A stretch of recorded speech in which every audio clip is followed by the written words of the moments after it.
Everyone. നമ്മൾ കഴിഞ്ഞ ദിവസം ക്ലാസ്സിൽ എന്തൊക്കെയാ പഠിച്ചത്? പഠിച്ചേ? കോഡ് വരയ്ക്കാനായിട്ട് പഠിച്ചു. കോഡ് എന്താന്നുള്ളത് ഇത് വരയ്ക്കാനായിട്ട് പഠിച്ചു. അതുപോലെ തന്നെ വേറെന്താ പഠിച്ചേ?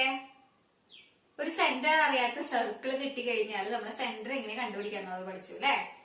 ഇനി കോഡ് എന്താന്ന് നമ്മൾ പഠിച്ചേ? Yes, the line joining the 2 points on a circle is called a chord. Very good.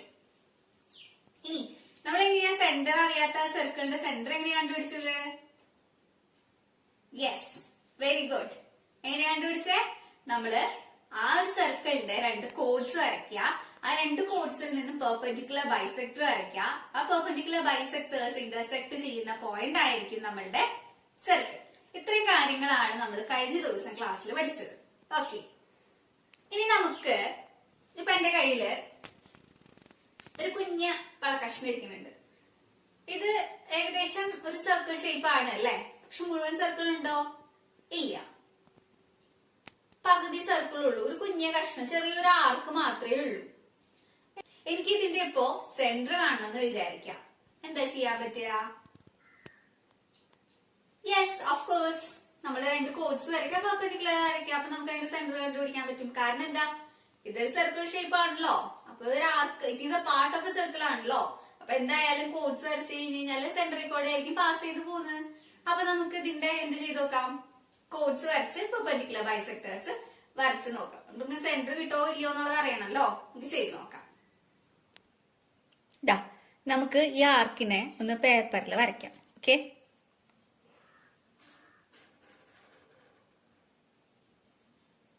ഞാൻ ഇത്രയും ആർക്ക് ഞാൻ വരച്ചു. ഓക്കെ, ഇനി എന്താ നമ്മൾ പറഞ്ഞത്?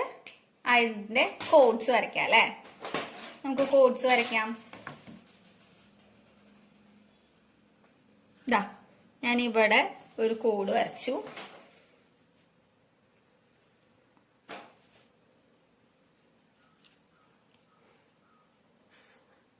ഇവിടെയും ഞാനൊരു കോഡ് വരച്ചു. ഇനി എന്താ ചെയ്യണ്ടേ? നമ്മൾക്ക് പെർപെൻഡിക്കുലർ ബൈസെക്ടേഴ്സ് വരയ്ക്കാം. സർക്കിളിന്റെ കോഡ്സിന്റെ പെർപെൻഡിക്കുലർ ബൈസെക്ടേഴ്സ് വരയ്ക്കാം കേട്ടോ.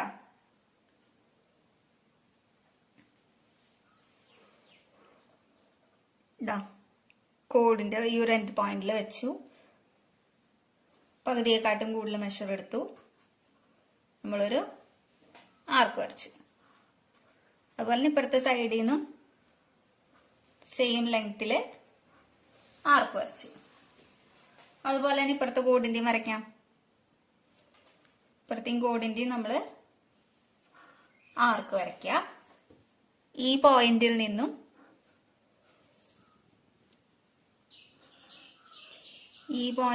നമ്മൾ ആർക്ക് വരച്ചു. ഇനി എന്താ ചെയ്യണ്ടേ? നമുക്ക് ആ ആർക്സ് ജോയിൻ ചെയ്യാം.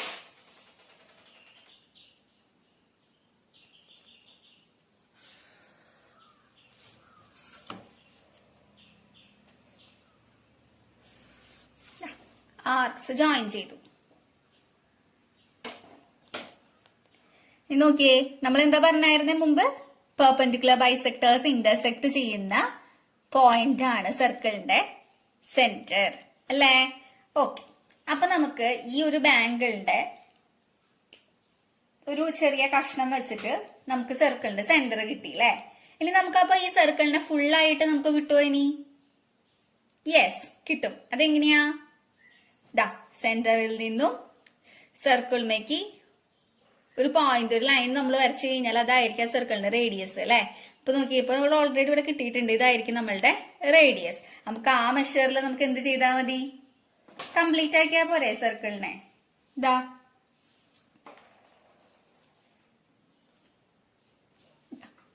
ഈ മെഷർ എടുത്തു നമ്മള്. ഇതാണ് നമ്മളുടെ സർക്കിളിന്റെ റേഡിയസ് ആയിട്ട് വരാം. എന്ത് ചെയ്യാ? നമുക്ക് സർക്കിൾ കംപ്ലീറ്റ് ആക്കാം. അപ്പൊ ഇതായിരുന്നു നമ്മളുടെ ശരിക്കുള്ള ബാങ്കിള്. ഈ ബാങ്കിള് ഫുള്ള് പകുതി പൊട്ടിപ്പോയ ഒരു ചെറിയ ഭാഗമാണ് നമുക്ക് കിട്ടിയത്. അപ്പൊ നമുക്ക് ഇതിൽ നിന്ന് എന്ത് മനസ്സിലായി? ഒരു ചെറിയ പാർട്ട് ഓഫ് എ സർക്കിൾ കിട്ടിക്കഴിഞ്ഞാലും, നമുക്ക് ചെറിയ ഭാഗം കിട്ടിക്കഴിഞ്ഞാലും ഫുൾ സർക്കിൾ നമുക്ക് വരയ്ക്കാനായിട്ട് പറ്റും. ഓക്കെ, എല്ലാവർക്കും മനസ്സിലായോ? നമ്മളിപ്പോ എന്തൊക്കെ പഠിച്ചേ? ഒരു സെന്റർ ഇല്ലാത്ത സർക്കിൾ തന്നു കഴിഞ്ഞാല് അതിന് സെന്റർ കണ്ടുപിടിക്കാനായിട്ട് പഠിച്ചു. അതുപോലെ തന്നെ പാർട്ട് ഓഫ് എ സർക്കിൾ തന്നു കഴിഞ്ഞാലും നമുക്ക് സെന്റർ കണ്ടുപിടിക്കാനായിട്ട് പഠിച്ചു. ഓക്കെ, നമുക്ക് ഇന്ന് പുതിയൊരു റിസൾട്ട് നോക്കാം. സർക്കിളിന് റിലേറ്റഡ് ആയിട്ടുള്ള പുതിയൊരു റിസൾട്ട് നമുക്ക് നോക്കാം കേട്ടോ. അതിന് വേണ്ടിയിട്ട് ഞാനൊരു കഥ പറയാം, ഒരു ചെറിയൊരു സിറ്റുവേഷൻ പറയാം. ഒരു സ്ഥലത്ത് ഒരു സർക്കുലർ ഷേപ്പിലുള്ള ഒരു റെസിഡൻസ് കോളനി ഉണ്ടായിരുന്നു. ആ റെസിഡൻസ് കോളനിയുടെ പ്രത്യേകത എന്തായിരുന്നു എന്ന് വെച്ച് കഴിഞ്ഞാൽ അതിന്റെ സെന്ററിൽ ഒരു ഫൗണ്ടെയിൻ ഉണ്ടായിരുന്നു.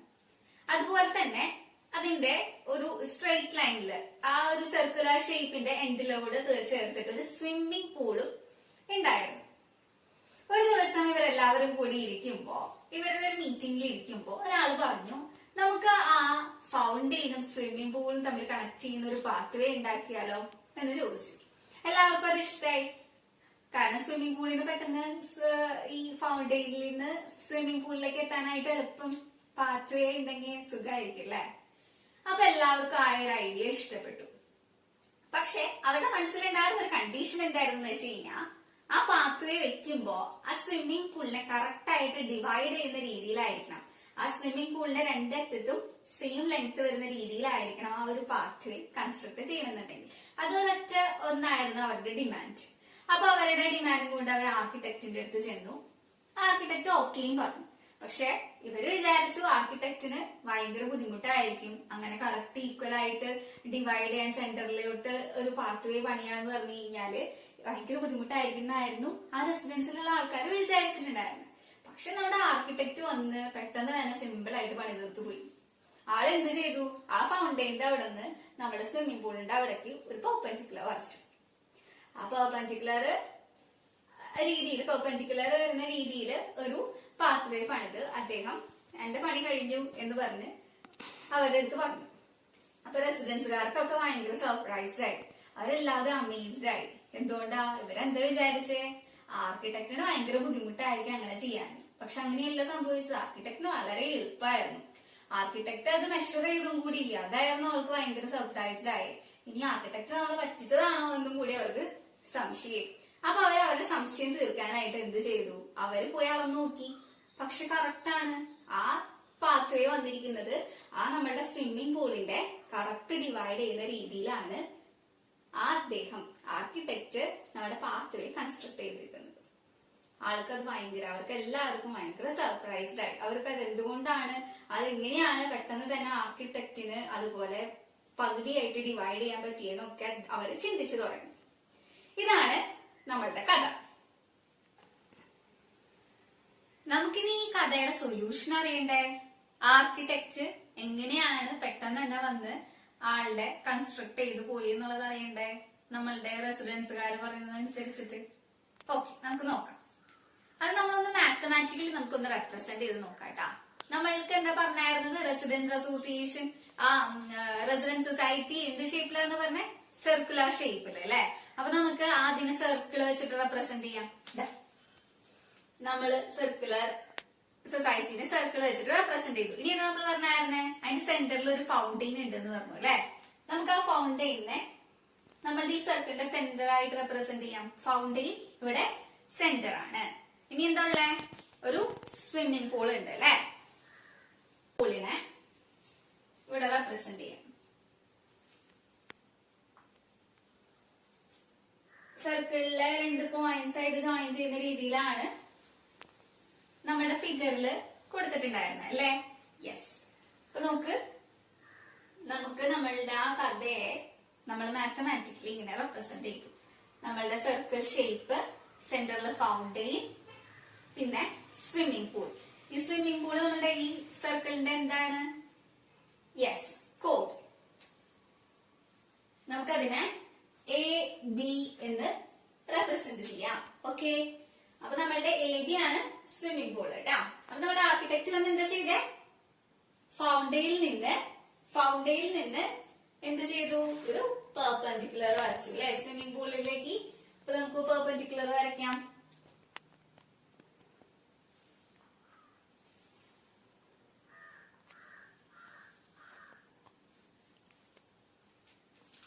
സെൻട്രലിൽ നിന്ന് നമ്മുടെ സ്വിമ്മിംഗ് പൂളിലോട്ട് ഒരു പെർപെൻഡിക്കുലർ വരച്ചു. ഇനിയാണ് നമുക്ക് എന്ത് ചെയ്യേണ്ടത്, ആൾ എങ്ങനെയാണ് ഇത് കണ്ടുപിടിച്ചതെന്നുള്ളത് നമുക്ക് നോക്കാം. അതിനു വേണ്ടിയിട്ടേ നമുക്ക് നമ്മുടെ സെന്ററിലെ പോയിന്റിനെ O കൊണ്ട് ഡിനോട്ട് ചെയ്യാം കേട്ടോ. നമുക്ക് ഈ രണ്ട് പോയിന്റ്സും Oയും Aയും ജോയിൻ ചെയ്യാം. അതുപോലെ തന്നെ Oയും Bയും ജോയിൻ ചെയ്യാം.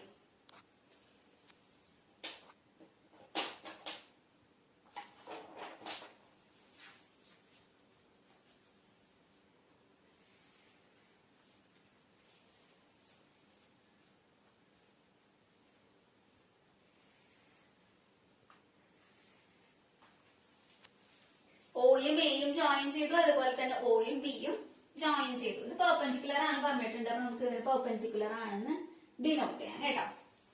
ഇപ്പൊ നമുക്ക് ഈ കോഡും ഇന്റർസെക്ട് ചെയ്യുന്ന ഈ പോയിന്റില് ഈ പെർപെൻഡിക്കുലർ ലൈൻ, അതിനെ നമുക്ക് P എന്ന് ഡിനോട്ട് ചെയ്യാം കേട്ടാ. ഇനി നിങ്ങൾ ഫിഗർ നോക്കുക. നമ്മൾ ഇതുപോലെ ലൈൻസ് ജോയിൻ ചെയ്ത് കഴിഞ്ഞപ്പോ നമുക്ക് ഇവിടെ ഇപ്പൊ എന്താ കിട്ടണേ, രണ്ട് ട്രയാങ്കിൾസ് കിട്ടുന്നുണ്ട് അല്ലെ. ഏതൊക്കെയാ രണ്ട് triangles? Triangle AOP and triangle BOP. Very good. നമുക്ക് അവിടെ എഴുതി വയ്ക്കാം കേട്ടാ. ഏതൊക്കെ ട്രയാങ്കിൾ കിട്ടുന്നേ? Triangle AOP and triangle BOP. ഇനി രണ്ട് ട്രയാങ്കിൾസിന്റെ പ്രത്യേകതകൾ എന്തൊക്കെയാണെന്നുള്ളത് നിങ്ങളൊന്ന് നോക്കി വെക്കേ. എന്തെങ്കിലും പ്രത്യേകത കാണുന്നുണ്ടോ? അതെ, റൈറ്റ്. ഏതൊക്കെയാ? ഈ സൈഡും OA എന്ന് പറഞ്ഞ സൈഡും OB എന്ന് പറഞ്ഞ സൈഡും ഈക്വൽ ആണ് അല്ലെ. എന്തുകൊണ്ട് ഈക്വൽ ആണെന്ന് പറഞ്ഞേ? Very good. കാരണം എന്താ വെച്ച് കഴിഞ്ഞാൽ സർക്കിളിന്റെ റേഡിയസ് ആണ് AOയും OB. അപ്പൊ നമുക്ക് അവിടെ എഴുതി വയ്ക്കാം. OA equal to OB. കാരണം എന്താ? റേഡിയസ്. ഇനി വേറെ എന്തെങ്കിലും പ്രത്യേകത കാണുന്നുണ്ടോ നോക്കിയേ. യെസ്, പെർപെൻഡിക്കുലർ ആണല്ലേ. നമ്മളിത് പെർപെൻഡിക്കുലർ ആണെന്ന് മുമ്പ് പറഞ്ഞിട്ടുണ്ടായിരുന്നു. അപ്പൊ ഇത് 90 ഡിഗ്രി ആണെന്നുള്ളത് കിട്ടി. ഈ ആംഗിളിന്റെ പേര് പറഞ്ഞേ. ആംഗിളിനെ എന്താ പറയാ? നെയിം ചെയ്ത് ഈ ആംഗിളിനെ angle OPA. Angle OPA equal to, ഇത് 90 ആണ്. അപ്പൊ നമുക്ക് എന്തായാലും ഇത് 90 ആയിരിക്കും. അപ്പൊ ഈ 90 ഡിഗ്രിയുടെ ആംഗിളിന്റെ പേര് പറഞ്ഞേ. OPB. ആംഗിൾ OPB കാരണം 90 ഡിഗ്രി ആണ്. ഓക്കെ, ഇനി എന്ത് ചെയ്യണ്ടേ? യെസ്, ഇതില് രണ്ട് ട്രയാങ്കിളിലും OP എന്ന് പറഞ്ഞിട്ടുള്ള സൈഡില് രണ്ട് ട്രയാങ്കിളിലും കോമൺ ആണ്. അപ്പൊ നമുക്ക് എങ്ങനെ എഴുതാം? OP is common. അപ്പൊ നമുക്ക് ഇവിടെ എന്തൊക്കെ കിട്ടിയേ? OA ഈക്വൽ ടു OB ആണ് കിട്ടി. അതുപോലെ തന്നെ രണ്ട് ട്രയാങ്കിൾസിലും കോമൺ ആയിട്ടുള്ള സൈഡാണ് OP എന്നുള്ളത് കിട്ടി.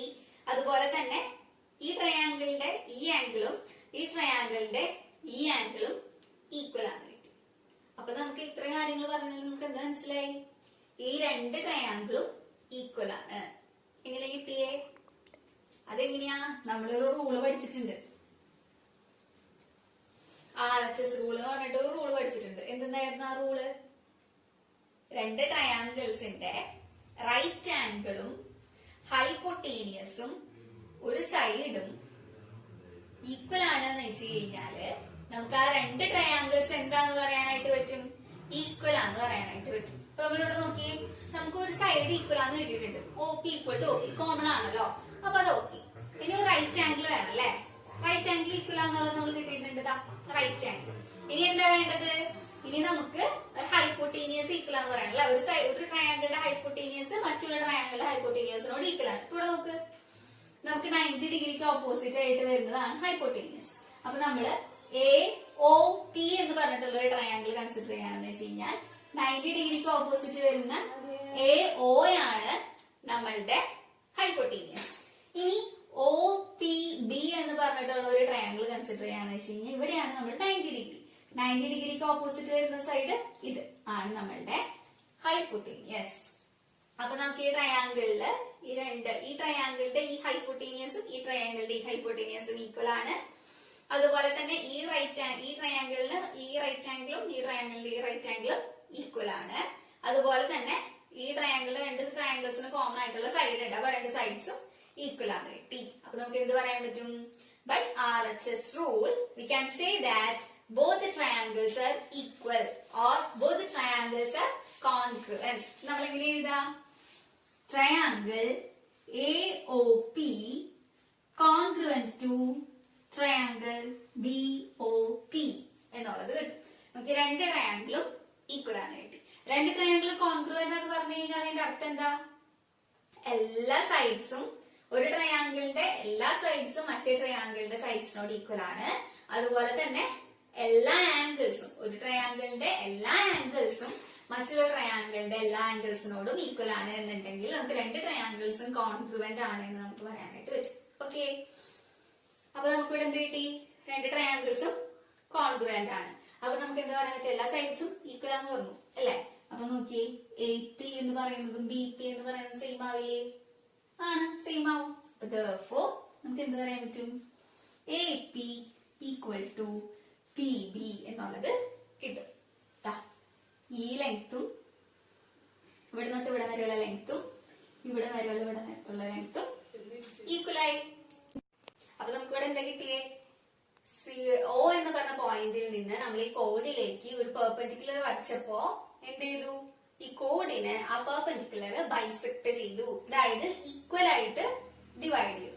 അപ്പൊ മനസ്സിലായിട്ടുണ്ടാവുമല്ലോ ആർക്കിടെക്ട് എന്തുകൊണ്ടാണ് പെർപെൻഡിക്കുലർ വരച്ചതെന്ന്. അദ്ദേഹത്തിന് അറിയാം, എന്തറിയാം? പെർപെൻഡിക്കുലർ വരച്ചു കഴിഞ്ഞാല് ആ സ്വിമ്മിംഗ് പൂളിനെ ഈക്വൽ ആയിട്ട് ഡിവൈഡ് ചെയ്യാൻ പറ്റും. അതുകൊണ്ടാണ് ആ പാത്വേ അദ്ദേഹം ഫൗണ്ടയിൽ നിന്ന് പെർപെൻഡിക്കുലർ ആയിട്ട് സ്വിമ്മിംഗ് പൂളിന് പെർപെൻഡിക്കുലർ ആയിട്ട് വെച്ചത്. മനസ്സിലായോ? അപ്പൊ നമ്മളിവിടെ പഠിക്കുന്ന റിസൾട്ട് എന്താ? The perpendicular drawn from the center of a circle bisects the chord. The perpendicular from the center of a circle to a chord bisects the chord. ഈ റിസൾട്ട് എല്ലാവരും മറക്കരുത് കേട്ടോ, ഓർത്തിരിക്കണം. എങ്ങനെയാ? ഒരു സെന്ററിൽ നിന്ന് നമ്മൾ കോഡിലോട്ട് പെർപെൻഡിക്കുലർ വരച്ചു കഴിഞ്ഞാല് ആ കോഡിനെ ആ പെർപെൻഡിക്കുലർ ബൈസെക്ട് ചെയ്യും. ഇതാണ് നമ്മൾ ഇന്ന് പ്രൂവ് ചെയ്ത തിയറം. എന്ത് ചെയ്യാ? ഇനി നമുക്ക് ഇതിലെ റിലേറ്റഡ് ആയിട്ടുള്ള ഒരു ആക്ടിവിറ്റി, ഒരു എക്സസൈസ് പ്രോബ്ലം നമുക്ക് ചെയ്യാം. നമുക്കൊരു ആക്ടിവിറ്റി റിലേറ്റഡ് ആയിട്ടുള്ള ഒരു എക്സസൈസ് ചെയ്യാം. ഓക്കെ, ഒരു സർക്കിള് ഇവിടെ തന്നിട്ടുണ്ട്. സർക്കിളിന്റെ സെന്റർ O, എയും ബിയും സർക്കിളിന് കിടക്കുന്ന ഒരു പോയിന്റ് ആണ്. AB എന്ന് പറയുന്നത് സർക്കിളിന്റെ കോഡാണ്. OB എന്ന് പറയുന്ന സർക്കിളിന്റെ റേഡിയസ് ആണ്. OA എന്ന് പറയുന്ന സർക്കിളിന്റെ റേഡിയസ് ആണ് അല്ലെ? അപ്പൊ ഇങ്ങനത്തെ ഒരു ഫിഗർ ആണ് നമുക്ക് തന്നിട്ടുള്ളത്. പിന്നെ വേറെ എന്തൊക്കെ ഡീറ്റെയിൽസ് തന്നിട്ടുള്ളേ? AB ഈക്വൽ ടു 6 സെന്റിമീറ്റർ ആണ് തന്നിട്ടുള്ളത്. AB equal to 6 centimetre. Angle AOB equal to 60 degree. Angle AOB എന്ന് പറയുന്നത് വരാം AOB എന്ന് പറയുന്നത് 60 ഡിഗ്രി ആണ് എന്നുള്ളത് തന്നിട്ടുണ്ട്. ഇനി നമുക്ക് എന്താ ക്വസ്റ്റ്യൻ പറഞ്ഞേക്കണേ? Find angle OAB. OAB എന്ന് പറഞ്ഞിട്ടുള്ള ആംഗിള് കണ്ടുപിടിക്കണം. സെക്കൻഡ് ക്വസ്റ്റ്യനോ? Find angle OBA. OBA ഈ ആംഗിളും കാൽക്കുലേറ്റ് ചെയ്യണം. ഇത്രയും കാര്യങ്ങളാണ് നമുക്ക് തന്നിട്ടുള്ളത്. ABയുടെ ലെങ്ത് 6 സെന്റിമീറ്റർ ആണ് തന്നിട്ടുണ്ട്. ഈ ആംഗിൾ ഓയുടെ ലെങ്ത് 60 ഡിഗ്രി ആണ് തന്നിട്ടുണ്ട്. നമുക്ക് ഈ ആംഗിളും എത്രയാണുള്ളത് കാൽക്കുലേറ്റ് ചെയ്യണം. ഓക്കെ, അപ്പൊ നമുക്ക് എന്താ ചെയ്യാൻ പറ്റുക? നേരത്തെ പറഞ്ഞു നമ്മളുടെ ഈ ഒരു ട്രയാങ്കിൾ കൺസിഡർ ചെയ്ത് കഴിഞ്ഞാല് ഈ ട്രയാങ്കിൾ എന്ത് ടൈപ്പ് ഓഫ് ട്രയാങ്കിളാ? Yes, isosceles triangle. എന്തുകൊണ്ടാ ഐസോസിലസ് ട്രയാങ്കിൾ എന്ന് പറയാനായിട്ട് കാരണം? ഈ സൈഡും ഈക്വൽ ആണ്. കാരണം it is a radius of the circle. അതായത് OB ഈക്വൽ ടു OA ആണ്.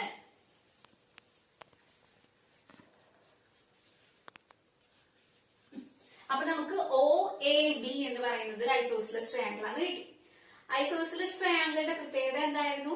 രണ്ട് സൈഡ്സ് ഈക്വൽ ആണ്. അപ്പൊ അങ്ങനെയാന്ന് വെച്ച് കഴിഞ്ഞാൽ അതിന്റെ ആംഗിൾസ് എന്തായിരിക്കും? Yes, the angle opposite to the equal sides will be equal. Equal ആയിട്ടുള്ള സൈഡ്സിന്റെ ഓപ്പോസിറ്റ് വരുന്ന ആംഗിൾസും എന്തായിരിക്കും? ഈക്വൽ ആയിരിക്കും. അപ്പോ ഇതാണ് നമ്മളുടെ രണ്ട് ഈക്വൽ ആയിട്ടുള്ള സൈഡ്സ് അല്ലെ. ഈ സൈഡിന് ഓപ്പോസിറ്റ് ആയിട്ടുള്ള ഈ ആംഗിളും ഈ സൈഡിന് ഓപ്പോസിറ്റ് ആയിട്ടുള്ള ഈ ആംഗിളും എന്തായിരിക്കും? ഈക്വൽ ആയിരിക്കും. നമുക്ക് എങ്ങനെ എഴുതാൻ പറ്റാം? Angle O A B equal to angle O B A equal ആണ്. ഇതാണ് നമുക്ക് കണ്ടുപിടിക്കേണ്ടത് അല്ലെ. നമുക്ക് അതിനെ എക്സ് എന്ന് വിളിക്കാം. ഈ ആംഗിളും എക്സ് ആണ്, ഈ ആംഗിളും എക്സ് ആണ്. നമുക്ക് ഇനി ആ എക്സിന്റെ വാല്യൂ കണ്ടുപിടിച്ചാൽ മതി. ഓക്കെ, അപ്പൊ ഈ ട്രയാംഗിളിൽ ഇപ്പൊ നമുക്ക് എന്തൊക്കെ കിട്ടിയിട്ടുണ്ട്?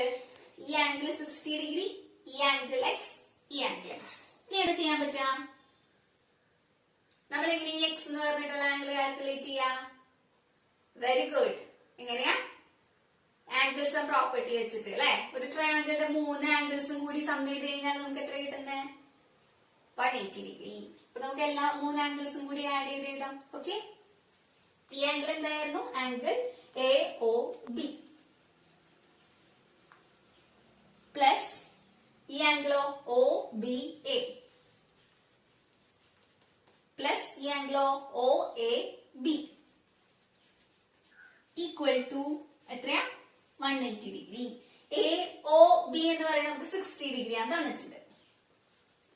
പ്ലസ് ഈ ആംഗിൾ എക്സ് ആണെന്നറിയാം, അപ്പൊ നമ്മൾ എക്സ് എഴുതി. ഒ എ ബി എന്ന് പറയുന്നതും എക്സ് എഴുതി. ഈക്വൽ ടു 180 ഡിഗ്രി എന്നുള്ളത് കിട്ടി. ഓക്കെ, ഇനി എന്താ ചെയ്യണ്ടേ? രണ്ട് ടേംസ് ഈക്വൽ ആണ് അല്ലെ. അപ്പൊ നമുക്ക് എങ്ങനെ എഴുതാം? 60 പ്ലസ് എക്സ് പ്ലസ് എക്സ് എന്ന് പറയുമ്പോൾ 2x ഈക്വൽ ടു 180 ഡിഗ്രി എന്നുള്ളത് കിട്ടും. ഓക്കെ, ഇനി എന്ത് ചെയ്യാം? 60 ഡിഗ്രീനെ അപ്പൊ 2x equal to 180 degree minus 60 degree. അപ്പൊ നമുക്ക് എന്താ കിട്ടാ? 180 മൈനസ് 60 ചെയ്യുമ്പോ 120 ഡിഗ്രി. ഇനി 2 കൊണ്ട് ത്രൂ ഔട്ട് ഡിവൈഡ് ചെയ്യാം. നമുക്ക് എന്ത് വരും?